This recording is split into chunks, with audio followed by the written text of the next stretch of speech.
All right. 3, 2. Oh, yeah. Yep. 3, 2.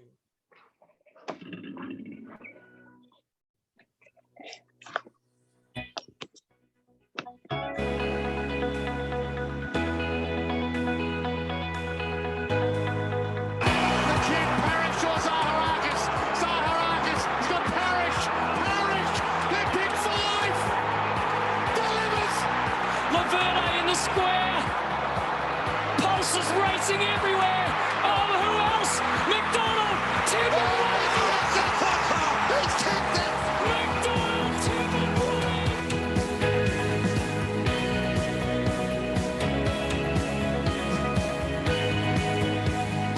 What time is it? Welcome back to the Lunchtime Catch-Up podcast. This is not an episode. This is a very special bonus episode of the Lunchtime Catch-Up podcast. The Lunchtime Catch-Up podcast is two blokes that have known each other forever who catch up most days in the Melbourne CBD for lunch to talk everything Essendon Footy Club. My name is Grant. With me is Scott, and joining us for a very best of the Sheedy era all-time 22 is Mr. Kevin Sheedy himself. Gentlemen, how are you? Very well, thank you, Sheeds. This will be a bonus episode for everybody, so thank you very much for joining us on this. Yeah. So just so the audience knows, we had Sheeds on recently, and he put a bit of a challenge out to me and Grant, and said, "Well, you tell me who you know of all the players I've coached, and who would be your best 22?" And after a lot of research and much debate. We've finally come down to a joint side that we want to present to Kevin Sheedy, and Sheeds is more than welcome to challenge any of these positions and tell us we're crazy. I know that. Yeah. I'm still shocked that I didn't get my Michael Werner into the side, but that's okay. But no. So this is really exciting for us, and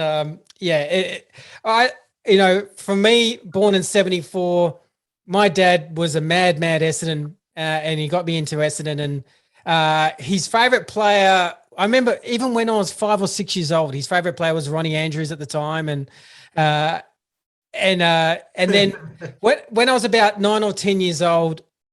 In about 83, I got really heavy into football. I kind of just as a kid understood it, and it was like the most perfect time, I think, to enter the football world, because we went to 83 and challenged. Obviously, was not the best of grand finals, but we made giant steps as a club. And then 84 and 85, no doubt 84 grand final being my favorite all-time game, if I'm being honest, as an Essendon fan. And then seeing 85 and then 93, then 2000 and seeing Kevin Sheedy through all this just keep on manufacturing the side and creating kids to shine and an environment for fans to love the club and embrace the club and look outside even our state, embrace other states and embrace the game in a broader global level. And it was a magical time, and through what the Essendon Football Club did, it was the first time, even when Michael Long came down, me as a young boy just seeing an Indigenous player and going, how exciting is this? And just embracing it and wanting to learn more about his culture and then having the long walk. And so it's even as a fan, for me, it's a journey of one I've been loving on field, loving the club, but also being educated, understanding what our war veterans have done, what our regional folk and farms and the hard work that's built this country, and then looking up north and seeing the Indigenous communities. So I just wanted to say that off the top, Sheeds, as a thank you, that's the club has helped shaped me and educated me in some ways to be a better person and see things and how other people live and embrace life. And I initially wanted to just say a big thanks for that. No worries. Thanks, Scotty. It's been a fair journey for me and my family. Oh, have we lost you there, Sheeds, or no? No. Oh, I think we've lost Sheeds briefly. I left him speechless. Oh, just the one Can you time hear that we. me? Here he Oh. is. Can you hear me? Oh, Yeah. Sorry, we you're lost back. you for a second there, Sheeds. No worries. Sorry. Look, it's been a fair decent journey for me too, so don't worry about that. Yeah. Mate, Scotty, should I chuck the screen up? Yeah. Yeah, let's Why not? go for it. All right. So we got a very, very professional sort of PowerPoint presentation for you, Sheeds. Spared no expense. Put this together this afternoon. So what we're going to do is we're going to run through the Sheedy era all-time best 22, according to Scotty and I, and we will be very keen to understand your thoughts. So we start off with the back line, the defenders. My favourite group of people. We went on the half back line, Sheeds. We've gone with, I reckon, the first two are no-brainers in Thompson and Harvey. And then we have Wellman, who well and truly deserves to be considered, in my opinion, in this group. However, up until recently, we had O'Donnell in that position. Now, at the moment, to preview, we have O'Donnell on the bench, but I personally would have O'Donnell in that position. What are your thoughts? Oh, look, I think you've got to consider a lot of people. I think Paul Weston should be considered. Yep. Oh, okay. Let me write this down. Oh, well, I mean, I think he's a fantastic player and did play in 2 premierships. So I'd say Bowles, obviously 300 games. Very good choice. Hard to say no to. Fletcher picks himself. Wanganeen, he's probably the best backline player that we had. So, when you look at Wellman, I better be careful because we're on the board together at the moment. Yeah, look, I think that I'm going to make a couple of changes there. Of course, you've left Wallace out and you've left Kevin Walsh out. Gee whiz. And probably the best player was Neil Danaher. You left him out. Where do you put him, though, Sheeds? Where do you put him? He played 1 year and won a best of Paris. I mean, It's the hard part is Neil Danaher is one of the greatest players I coached, and unfortunately, he done his knee, didn't he? And that's the hard part. I mean, we had to have that discussion. How much do you consider body of work to natural gifted talent that of kind of what could have been, and Neil Danaher, obviously, from the brief things that I saw him when I was young, felt like a James Hird, like he could have been as big as that kind of player. He was. And I mean, we obviously talked about Billy Duckworth. You've got Anthony Danaher. You've got different guys. So it was a very tough one because you got so many great names. I think Wellman, we probably a little bit went with body of work, just I guess longevity. Body of work. Yes. Love that run off half. It's going to be very difficult. Educate you little suckers. But it's good. Look, this is what it's all about, isn't it? Can I ask another 2 blokes for every position? Can I ask one quick? But that's how good you got to be. Just a quick one, Kevin. Yeah. We picked Gary Folds as 300 game player, and we both discussed that we're picking him more on what people are telling us about him. We're probably a little bit young. Can you share a little bit about Gary Folds, even for younger generation, of what the club got and what you saw in him? Well, he was there when I come to the club. He was a wingman, and there was a halfback. And one day I put him full forward. He kicked 7 goals on Francis Burke at full forward. So he's an incredible player. So what I'm saying is that, I'm not underrating him. It's very good that you've actually put him up in the ballpark with Fletcher and obviously Wanganeen, because Wanganeen's a 300 game player, Fletcher's 400 game. You all look at a polls. And I haven't often heard your comment, but I'm going to write it down as a learning lesson for me tonight. Body of work. Body of work. It's going to be in the. I'm going to put it in the title of the show now. I reckon, Scotty. There's Like I think that's Scotty's life pretty much done. Kevin Sheedy's just taken on one of his phrases. I reckon Scotty's a happy boy right about now. So tell me, without being a negative, tell me the moment you realised that Wanganeen actually may leave the club. How did that have, I guess, eventuate and just your thoughts around that? Because obviously he was so fantastic, but for fans, short-lived. He had so much more to give. He did, just not for us. Well, we lost a lot of good players, over the years. Like before I got there, we lost Graham Moss. I mean, he won at Brownlow and never played at Essendon again. Wanganeen, when you offer the captaincy of a new club, that would be acceptable, probably. Yeah. We lost Nagel to Sydney and we lost Merritt to the Bears. So they were probably the four best players I think we lost, along with Salmon, to Hawthorn. Yeah. So it's very difficult, but you got to trade in and trade out and try and get the best deal you can when these boys leave. And we try to assess that and do that. So very difficult and very awkward times for the club and our fans at that period, because, we started in the VFL, had zones, and then we ended up in the AFL and had zoning, had drafting. So all along the way, the landscape kept changing on this club and every other club that was in Melbourne.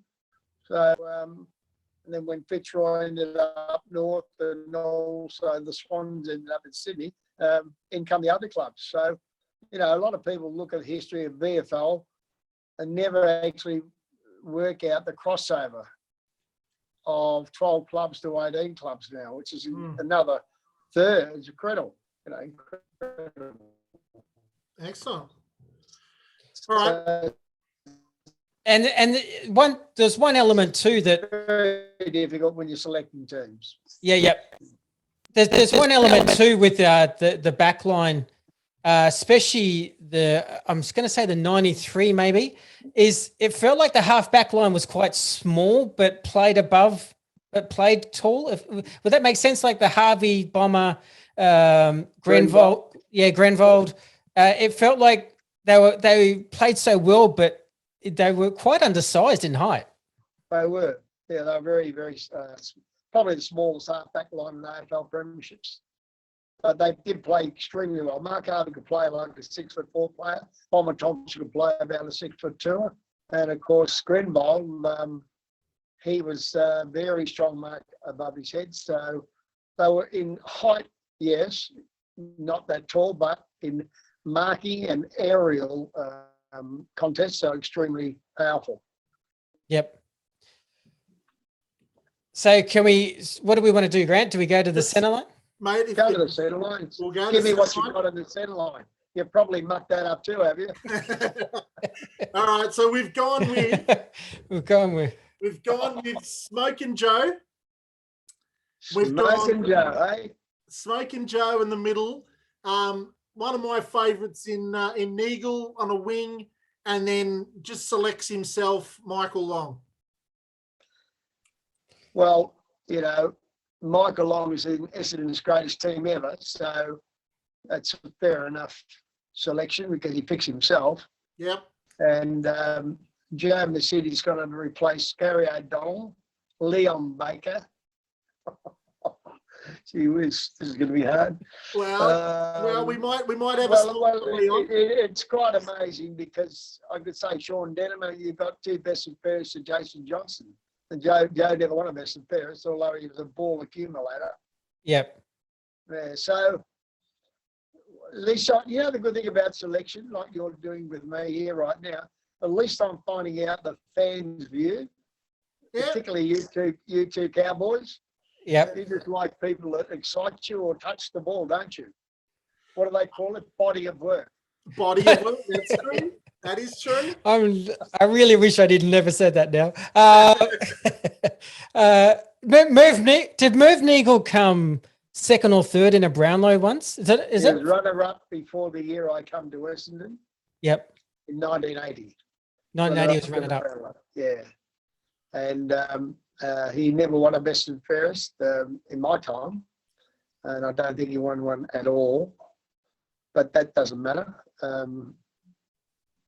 He's a wonderful player. Yeah. Inconsistent, but a wonderful player. And obviously a very iconic goal at the end, towards the end of the 84 grand final, with that sort of that 55 yards out kind of kick from the, 10 meters in from the boundary line. Just a beautiful goal. One of my favorite moments, that goal. It was a fantastic, no doubt about that. James City probably kicked a greater goal on the boundary line in the 90s. The practice cricket errors at the MCG, that was an absolutely incredible goal by Joe. But look, marvellous players. I'd say Long's the pick of them. We had a chat to Gary O'Donnell a while back, just on the greatest players of the 70s, 80s and 90s and noughties. And he was saying about Michael Long being that half the time Longy never ran as fast as he could because he almost didn't want to embarrass people by running. Like he was running at 3/4 pace the majority of the time, which was still faster than everybody else. But he didn't really like to run particularly like flat out because he would embarrass people. Look, that's a half truth, I'd say. Yeah, probably right. Yeah. But I think what Michael did, Michael ran to create space.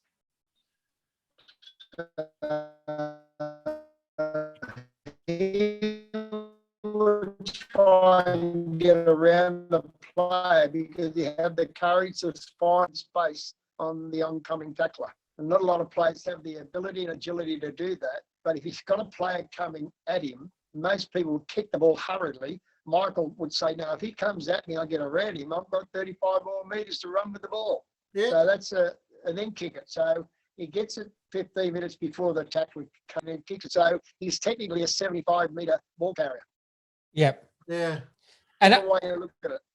I always thought with Joe City, he couldn't run that ball. Joe City, I thought Joe City had a special skill in some players drill a pass like a bullet pass. He had the special skill, especially with connection with Lloyd, to kick it to Lloyd's advantage. It wasn't a speed ball. It wasn't or anything like that. He just kicked it to where Lloydie could run onto it perfectly. And I always felt like he had that great skill. He did. It was a wonderful kick. But the best kick in the team was Dean Rioli. Dean Rioli, oh yes. So Dean Rioli, every time Dean Rioli got a ball, I've never seen so many people leave. Yeah. That tells you something. He was automatic. Dean Rioli was automatic. I asked Matthew Lloyd one day, I said, who was the best one to lead to? And he just didn't even blink. He said, Rioli. Nice. I said, why? He said, because he gave you every best chance to get it. He just said it where you needed it. You needed to get it. He said it where you needed to get it. And not only that, he hung it there for you like an apple on a tree. Yeah, yep. And see, that's important because that's the skill of a person. Absolutely. All right, so next ones. Look, so I just want to go to the competition. The competition. So we've got the competition. We've got an amazing competition, and Sheeds has done an amazing job of giving us a special offer for you listeners. So listen up, listeners. So basically what's going to happen, right? We all know Sheedy at www.sheedyvision.com.au, amazing pieces of art that you can buy, and it's got amazing stuff that you can have a look at. So go to sheedyvision.com.au. when you find things you like, here are 2 offers for you to consider. And this is till September the 3rd. So get in quickly. First offer, order any small, medium, or large, and you receive an automatically 15% off the purchase price and receive a free icon book signed by Kevin. And I'll explain to you how you can do your order at the end. Buy two or more of the medium or large sizes a moment in times and receive 30% off, which you get two free personalized videos from the coach and 2 free copies of his Icons book signed by Kevin. So an incredible deal, incredible discount. And obviously, who would not want to get 2 free personalized videos from the coach who's done an amazing body of work. So and look, lastly, what you can do to get your order, go put in your order at sheedyvision@gmail.com. So that's where you actually do your order. So have a look online on sheedyvision.com.au, pick out things you like. You'll get the discount. The discount will be applied once you email sheedyvision@gmail.com. Put in your order and tell them that you listened to the Lunchtime Catch-Up podcast with Kevin Sheedy, and that discount will apply. But here's something huge. When you put in your order at his Gmail, if you can answer the 5 questions Kevin Sheedy's about to say, have a listen to this. This is you. I mean, I'm going to order something. Trust me, I'm ordering something as well, mate. You will win a private lunch with 2 other people? Yeah, 2 other guests at their choice at the Botanical Hotel and create your own moment in time. So, so obviously that's one of the best things that's ever happened to our listeners. Absolutely. So if you can answer the 5 questions. Now, here are the 5 questions. Kevin Sheedy, go for it. Oh, sorry. Right. Well, the first question is, who you're hearing me? Yes. Yep. Go for it. All right. Well, the first question is, who did Tim Watson play on in defence in the 1993 grand final? Who did Tim Watson play on in defence in the 1993 grand final? So he had to pick up a Carlton forward. That's one question. First question. Okay. Second question. The second question is, who would I pick out of these 3 players first in any Sheedy team? Merritt, Walsh, or Wallace? Ooh. There's a good one. That's a it's open, but it's different. That's so it. They got to know how I think. All right. All right. That's a good one. Number 3. These are not easy, but I like to make Bomber fans think because we're a very well-educated footy club. Indeed. On the point of football. Now, question 3. Who was the unluckiest player not to play in a Kevin Sheedy premiership, in my opinion? I know the answer to that. No, you never know. Yeah. Question 4. Who did Neil Danaher play on in the 1981 game versus Carlton in the last quarter to win the game? Oh, that's a good question.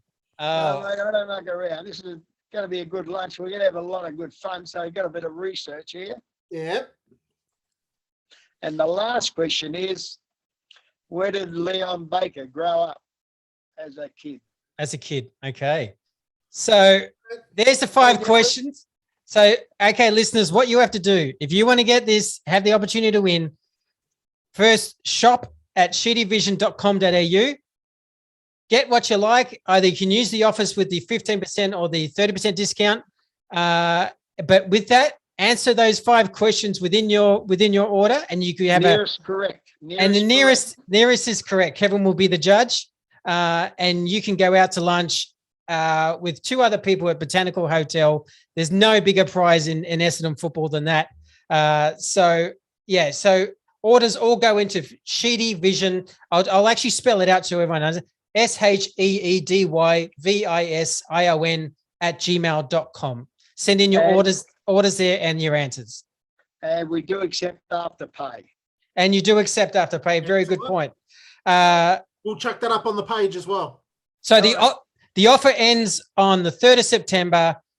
So put your orders in ASAP, but make sure that you mention that you listen to the Lunchtime Catch-Up podcast, because they'll understand and they'll apply the discounts. So fantastic. That's a much appreciated offer to listeners, Kev. Thank you, Kev. Well, we have a lot of fun.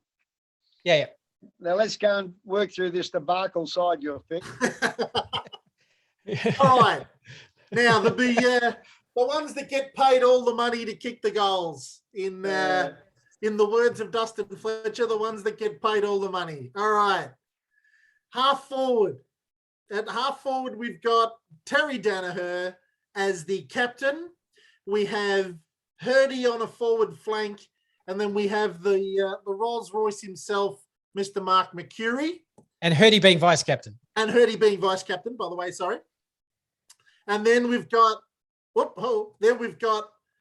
sort of, again, one of my favourite players in Darren Buick, the obvious golden boy in M. Lloyd himself, and one of our very personal favourites from the Lunchtime Catch-Up podcast in S. Lucas. And I'm happy to debate Lucas, so I'm ready to go for it. Not bad? Well, obviously, some of these guys pick themselves, don't they, really? Yeah. I can't see Salmon or Merritt there. You might see one of them soon. Might see one of those two soon. I think Salmon kicked over 500 goals, so he must have done something wrong. He must have gone to Hawthorn or something. Once you go to Hawthorn, we disown you. You guys, you're very harsh. you just sack people. Just remember, I never let him go. He sort of got boo-booed by the crowd and he left. I don't know. You're harsh. Were you generally shocked at his first kind of 9 games, Kev? Like his first 8 or 9 games? Yeah, absolutely. I mean, there's no way knowing. We thought that he was going to be that great. I mean, he was unbelievable. It was crazy. He had 100 goals. He had 100 goals written all over him that year until rain smothered his leg at Victoria Park.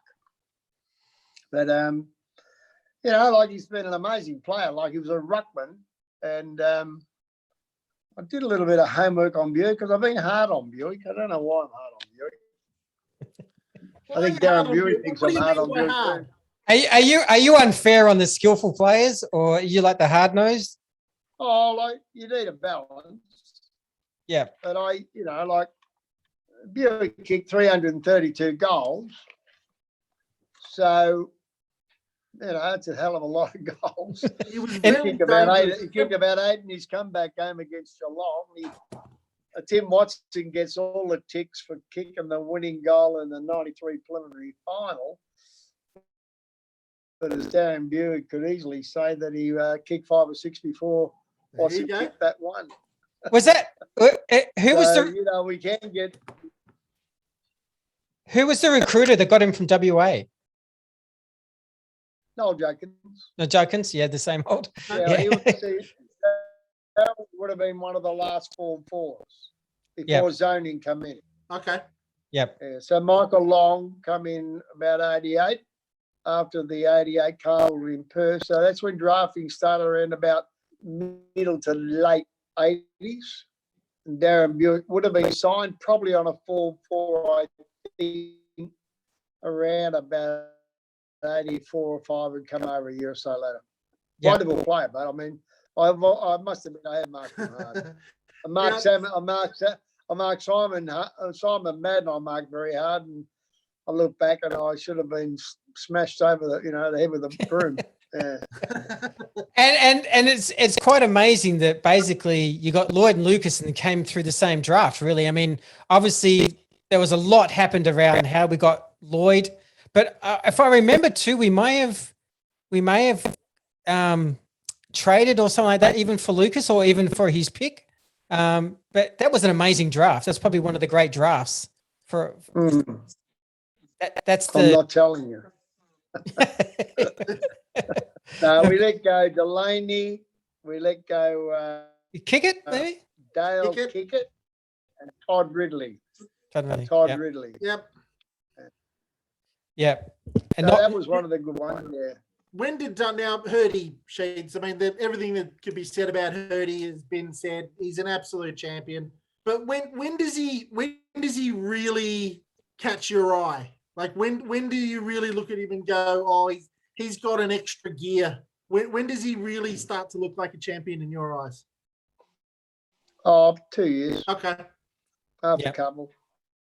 Yeah, he didn't light up anybody's fire in his first early games, to be honest. But the one thing he's got is a motor. You know, he can run. He got hurt. He always had some leg problems early, but that's why no one picked him up in the draft, as Noel Jacob would tell you. But that's why we got him late. But as soon as his leg problems, he recovered from them, then he took at least a couple of years. The main thing in the end was we got Dennis Pagan over to coach the 19, reserve team in 1992. Yep. And he had a hold of Mercury and Mercedes and Hurd and some of these kids, they were pretty good. And Dennis is a wonderful coach. I don't know why he never got the job coaching the seconds at North, but he didn't. So I just rang him up late one night and said, how'd you like a job? Okay. I remember as a teenager, I live out in the eastern suburbs, you sort of Ringwood East way, so I remember going to Waverley in Hurdy's, may have been his second year or his third year, and he was playing Hawthorn, and it was the first time I'd seen something different from him. It was a game I just remember for all my life. I just remember seeing him at Hawthorn, and suddenly there was just a different player, and I was like, oh, this guy is going to be something else. He must have taken it out 10, 11 marks, kicked 3 or 4 goals. And, it was just, for me, it was amazing to watch. And it was one of his breakout games. And I just remember it going, wow, I've seen something really special here. Well, he had to overcome a lot of injuries in his career. I mean, he would have played 300 games if he hadn't had his skull broken in about 8 places. Yeah. If he hadn't had his foot sort of smashed and had to overcome a terrible injury, really. When you think of the injury that he had, it's always difficult to overcome that injury. I just can't think of the name of it at the moment. But, it's a very talented forward line. I'd probably slip Merritt in there somewhere.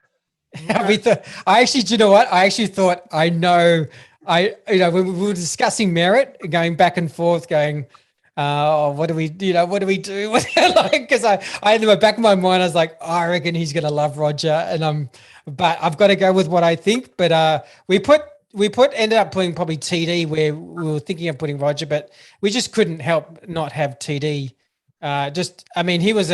He kicked 67 goals as a forward, and he was an amazing half back. So he was. He did. He was. He kicked 64 goals. 64 was it? Sorry, yeah. Yeah. 64 goals in 1983. I've got it all here, boys. That's so I knew you'd throw a few little boomerangs at me. So I sat down today and studied this. So I couldn't let you down. Nice. And to all the Bomber fans that are on board and listening tonight, I still study most of the players and where they are now in life and what they did when they were at the club. So we're very blessed. We had a marvelous group of players come through in my sort of 27 years, to be honest. What So the ruck. What? Sorry, just quickly. What did you think of our captain? Have we got the captain right? We've named TD. Absolutely. Okay. Okay. I'll tell you All right. what. Whoop. Sounds a bit good. Everybody loved him. Sorry, Sheeds, Players loved you break. Terry. The opposition loved Terry. Sorry. Sorry, Oh, mate. Sorry, all Sheeds. right, okay. You're just breaking up a little bit. No worries. Well, I've still got 10% in my iPad, so we better keep moving. We better keep going. Okay. Okay. Right, Terry, the following- Terry, you got the captain right. Okay. Beautiful. All right. So we got in the middle. There's Mr. Baker.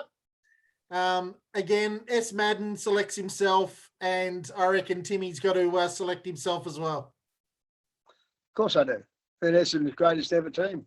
Yep. Yep. Yeah, so no problems there. No problems. Leon Baker, you had to find a spot for Leon, did you? Oh, we had to. I mean, he's a little bit of folklore. I mean, 84 Don't is. say a lot of work there. He only played about 65, 30 game, whatever. I know. Come on. You've He was- had an excuse here, haven't you? Yeah, my body of work theory didn't work on this one. Body of work. We've had too many people tell us about him. Rowan Connolly just absolutely raves about him, and too many of the older boys and girls that we speak to, and even people like yourself, Sheeds, that he was wildly talented footballer that should have been around for another X amount of years. But yeah, he could have been anything. Well, he come to us at about 27 years of age. He come from South Bunbury, down that way. Tell you what, that's a middle line, I reckon, that could compete with anybody, just quietly. So what? Yeah. Baker. So interchange. All right, so interchange. There's we found a spot for Fish on the bench who can just swap with Lloydie anytime he likes. Gary O'Donnell on the bench. We love him to death. Jason Johnson for a little bit of midfield depth. And then because we love the bloke to death and he was hard-nosed and he went toe-to-toe with Diesel Williams, we love Shawnee Denham, so we found a spot for him. And then, on the bench as well is a young, good-looking woolen jumper, Kevin Sheedy. A woolen jumper, wow. They were pretty exciting sort of years. We've got a Speed Kills, we've got 3, and we've got Newbrick. Yeah, we're going well, haven't we? Yeah. You can tell what years they were with the sponsors we had, but Absolutely. I started at Richmond with nothing on our jumper except a sash. Were you involved, Sheets, with the sponsors back in those days? Like, did you help bring them to the club and like shake some hands and stuff with the sponsors?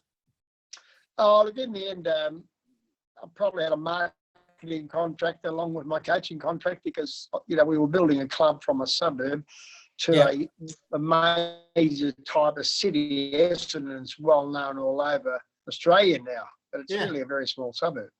People don't realise that, same as Collingwood, very small, Carlton, very small suburbs. So in the end, we had to get out of, Essendon and play practice matches all over Australia, which we marketed the place pretty well, which brought a lot of sponsors to us. And we're talking very early 80s. So right now, we look at it and say, well, it really worked. But a lot of people probably poo-pooed it in the early days and said, you're dreaming. I said, well, tell me when I'm not allowed to dream and I might as well say goodbye. Yeah, good point. I remember Jason Johnson. We lost the 99 prelim. It was 2000. It was a pre-season cup against North Melbourne. And he crunches Blakey. And it felt like that was kind of like a statement, would you say? A bit of we're not mucking around this year. We're going to win this thing. Oh, no. I didn't coach them much in 2000, I can tell you. No. Yeah, they made up their mind after the point loss against Carlton that Carlton got to the grand final and lost it. So, they felt even worse when Carlton lost it because at least they got in and had a crack, Carlton. We didn't. So we're never going to really probably lose 2000. And Neil Danaher turned up with a team from Melbourne, but they were not going to win it. That's the way it was. Yep. Look, they're just some. Look, I can't. I've just said, when I look back and I listed all the players that could be in my best ever side, it's pretty hard. When you think about, Shawnee won a best and fairest, Jason too. Gary O'Donnell won a best and fairest in a premiership year. Yep. And Paul Salmon, I think, kicked about 17 goals in 1993 in the final series. So, like he's averaged about 4 goals a game. A fantastic achievement, Do you reckon Van der Haar is a little bit robbed? I was going to ask about Van der Haar. Now, well, I've got him down here, but Van der Haar was probably, along with Mark Harvey, probably and her very super courageous people. Yeah. Van der Haar went for balls like any angle. I mean, she's, we just said, oh, please don't go. We're sitting up in the coach's box at the match day, and Brian Donohoe and I going, gee, don't go for this one, for God's sake. We won't see you for 5 weeks if you go for it. It lands on his head and legs up in the air. We only had 2 on the bench. I said, go and tell him, get him off the ground and give him a breather. How did you feel? Another player that we discussed, Alan Ezard, who I think it may have won a BNF as well. He won a best and fairest, yes, he did. And he was one of those players that was solid for so long. Well, he was an unusual player because, we had a sort of a forward line. I mean, he kicked 42 goals. No, he won the best and fairest in 91. Yeah, Alan. That's right. Yep. So he was a player that we had a real difficulty with him in the forward line because we had Van der Haar, Merritt, Danaher, Watson, Salmon, and one little bloke, Ezard, and he thought he was the best mark in the forward line. So he kept flying for every damn high ball. I said, well, you just crumbs, son. He just come down from out of the mountains, just out of the north of Melbourne. We picked him up at Coburg, and he was a very, very good player. Yep. Played for Victoria, which is fantastic to get in the Victorian side when you had so many wonderful players like we did. Yeah. But he was a good player, a very good player. I keep looking back, I keep thinking to myself, how did Lloyd not win a best and fairest? It's got me beat. No, I mean, he's got a lot of talent around him. That's the hard part. Just a couple of more names. We asked a few fans just about their thoughts. Damien Hardwick came up quite a bit. Yeah. Very, very, good player. Not as good as Thompson or Harvey. Yep. Glenn Hawker was mentioned. Very good player. Hawker's a wonderful player. Probably the best kick I ever coached. Yeah, okay. I love the way he ran across the ground. He was fast, great kick of a football. Big fan of Glenn Hawker. You wouldn't even know whether he kicked left or right foot. That's how good he was in those days. Yep. No, Glenn won a best and fairest very early. He won his best and fairest in '86, and deservedly, rightfully so. But he had beautiful hands. Played wing, halfback. He could play anywhere, anywhere, and play. Could have played in the centre. If just a few other names. I don't think he was going to get in it, but Tony Bahaja was another fan. Loves Tony Bahaja. Look. Oh, he's a terrific player. Terrific. Well, if you look up the Brownlow medals, go and have a look at him, how he voted. Okay. Yeah, well, yeah, I will do that. Yeah. I know how many voted. You won't believe how he voted. How many? I'm telling you. Look it up. Yeah, well, he actually changed Essendon's makeup because he was the toughest small man in VFL football at that era. And he come across from East Fremantle, and he changed the makeup. And in one practice match at Essendon, Ronnie Andrews has taken him out, just split him right down the middle, as Ronnie would do, just to test what the new boys are going to be like. And sure enough, he just got up and just rattled his head and just kept going again. I thought, mate, we're going to play her here. Yep. Nice. Daisy Ridley, another one. Oh, sorry, Daisy Williams, sorry. Daisy Williams, not Daisy Ridley. Daisy Williams. Yeah, very good player. And Blake Carosella was another name mentioned. So, well, no one knows Blake. He turns up with a ball, kicks goals, and goes home and has a hamburger on the bench. And he's the most relaxed player I ever saw. Did you Can I ask a coaching question? Yeah. I'm curious. Did you ever have a play where Carousella was on the outer side and we had a quick switch of play?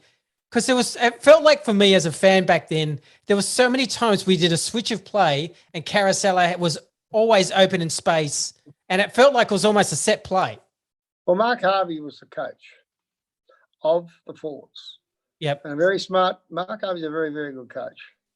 And he had Blake Carousella just down to a T and knew how to get to him.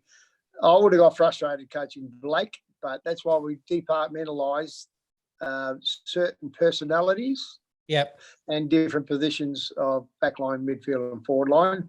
And we probably did that ahead of anyone else in the game because we could do that. I was the first full-time coach. So when we were going to start developing coaches, the players got the money to become full-time when the two TV channels, Channel 9 and Channel 10, got together and scuttled Channel 7. So all of a sudden the players had a truckload of money on the table, but we had no full-time coaches.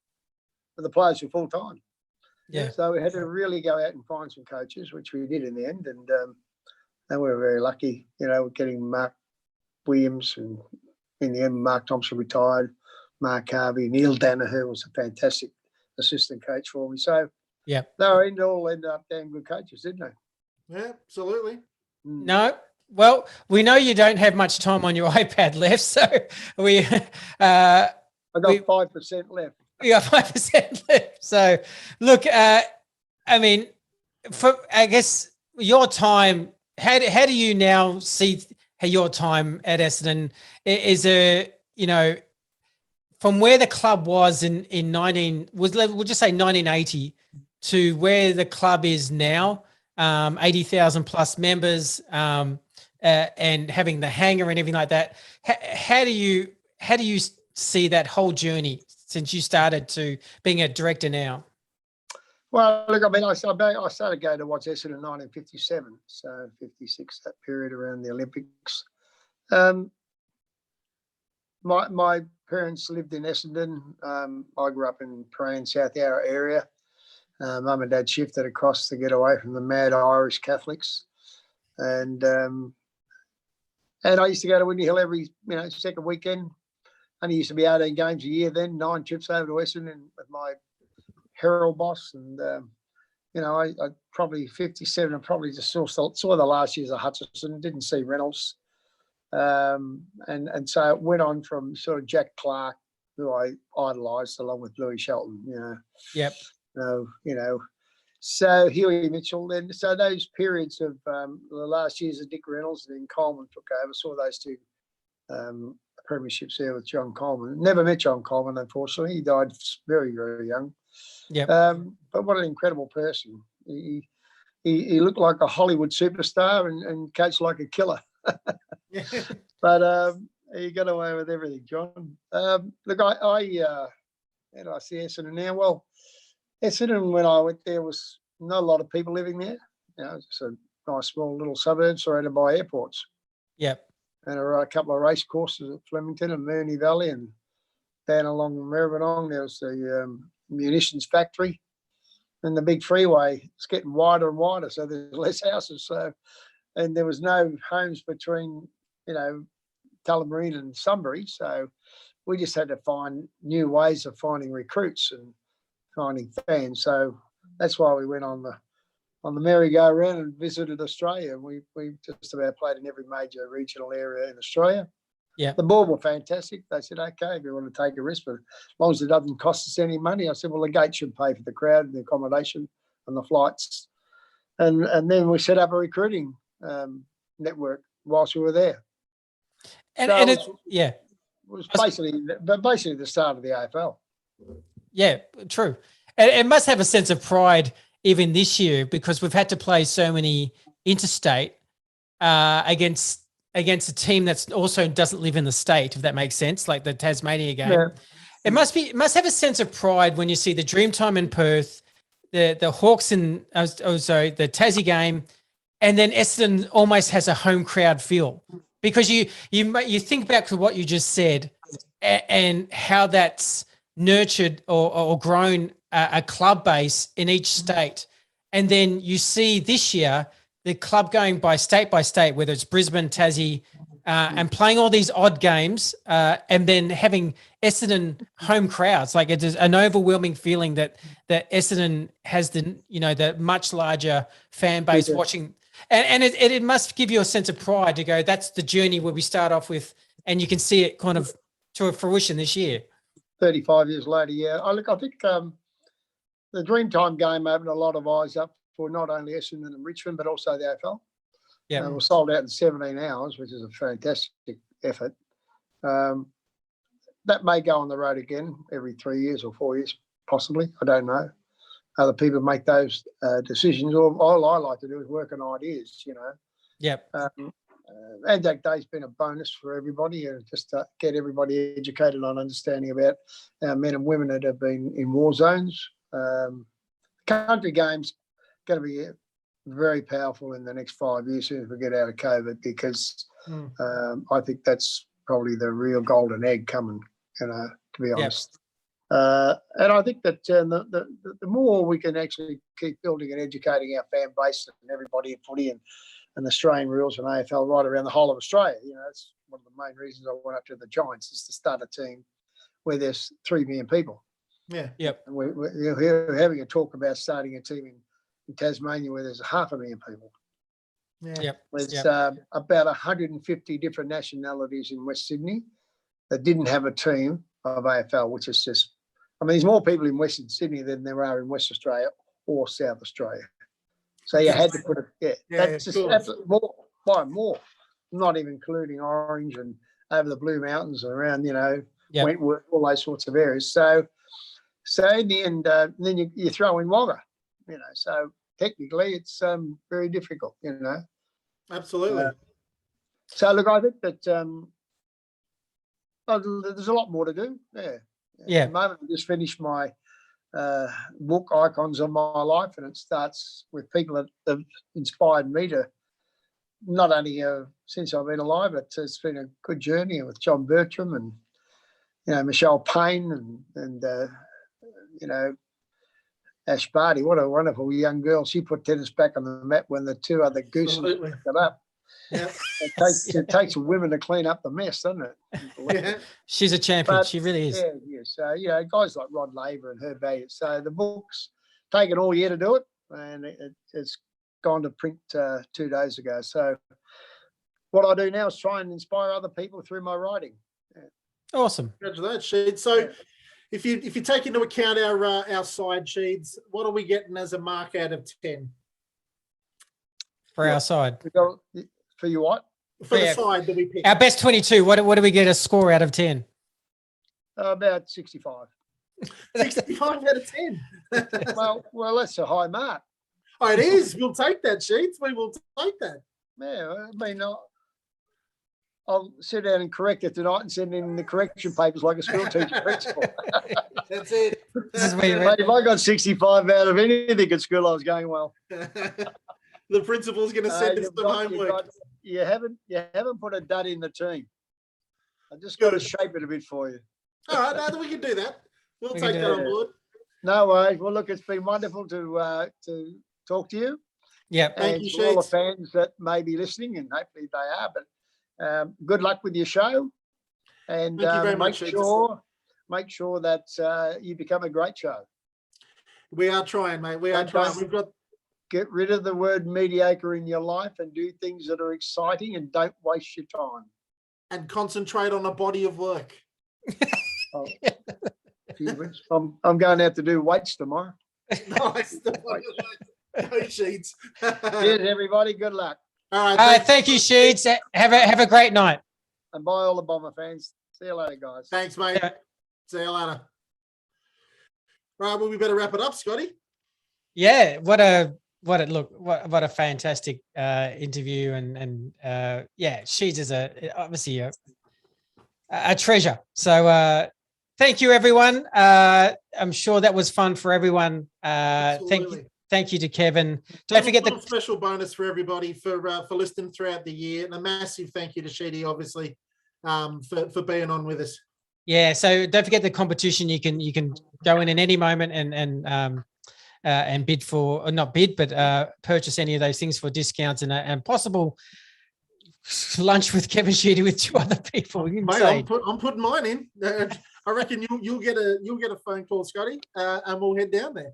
We need a lunchtime catch up purchase. Yep. Absolutely. So yeah, thank you everyone. Fantastic show.